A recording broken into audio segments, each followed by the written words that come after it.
Hi, welcome to SBR Videos. I'm Peter Loshak. We are previewing Week 8 in the NFL. We're talking right now with Joe Duffy from OffshoreInsiders.com, who takes every game I asked him to take at the end of the week, the games that no other handicapper wanted to touch. Last week, he went 5-1 against the spread covering these kinds of games. And this week, I can certainly understand why all 5 of the games are games that no one else wanted to take. Joe Duffy, thanks for being back with us. Thank you, Peter. All right, Jets-Bills, you got to tackle another toughie here, but I have confidence in you for sure. 26-21 against the spread overall on the year with us.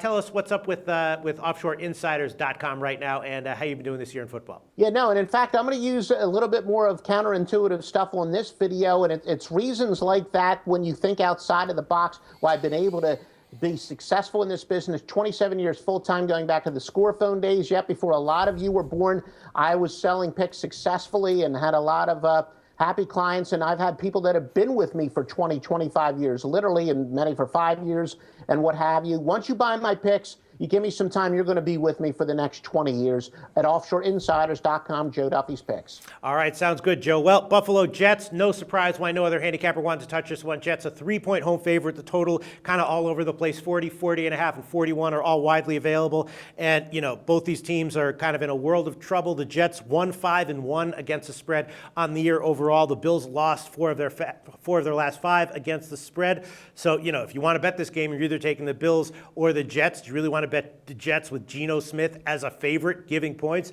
Then again, the Bills having all these injuries, CJ Spiller out, Fred Jackson out. They've lost 4 of their last 5 against the spread. You want to be betting on them in any situation, especially getting just 3 points against anyone. I don't know what's your take on this game, Joe. Yeah, well, no, Peter, I was actually watching Stephen A. Smith earlier today, and he was talking about the trade. I was actually watching it online. I think it was when he and whatever the guy's name is from Dallas, the guy with the Skip Bayless, they were talking about the Percy Harvin trade, and I have to agree with Stephen A. Smith somewhat. He said, with Geno Smith, I've been saying all along, give the brother some weapons. And at least he does have a weapon right now. And let's not kid ourselves. The Jets didn't get Percy Harvin as a decoy. They're going to try to get him in the lineup right away. And it's the old honeymoon theory. He's going to be angelic. He's going to be the perfect teammate this week. I'm sure he's going around hugging and kissing people and buying them lunch. So psychologically and tangibly, it gives their offense a big lift. And in the case of Buffalo, we talked about in another video where we talked about where a team's offense was getting better, which actually means it will be lower scoring. Well, in the case of Buffalo, as you said, the strength of their team was their two-headed monster at running game where Jackson and Spiller, they're out. But what that means is Buffalo, they can't really do any ball control. They're going to have to open up. They still have a great weapon in Watkins, Sammy Watkins, Orton. Look, he's not exactly a great quarterback, but he's at least a little bit better than E.J. Manuel. And what that means is Buffalo's offense is a little bit better than their statistics would show, though granted, they're not going to have a balanced attack, but he's a better passer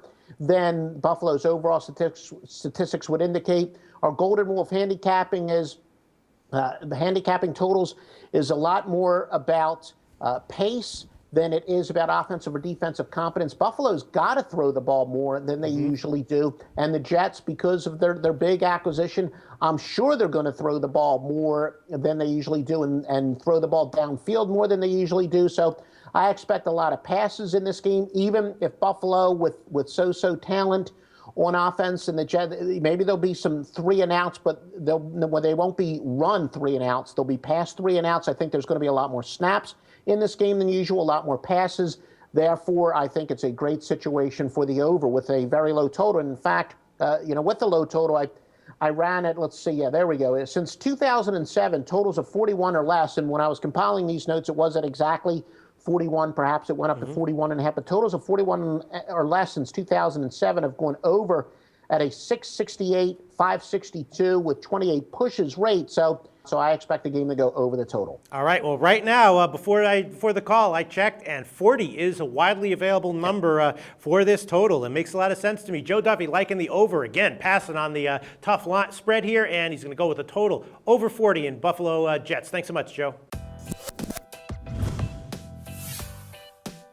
The SBR Network offers free sports picks and game breakdowns, big money free betting contests year-round, a real-time Vegas-style odds monitoring service, and much more. So come see for yourself. To To stay updated on SBR news and promotions, follow us on Twitter, Facebook, and Google+, and do be sure to subscribe to the Sportsbook Review YouTube channel to catch all our daily sports shows.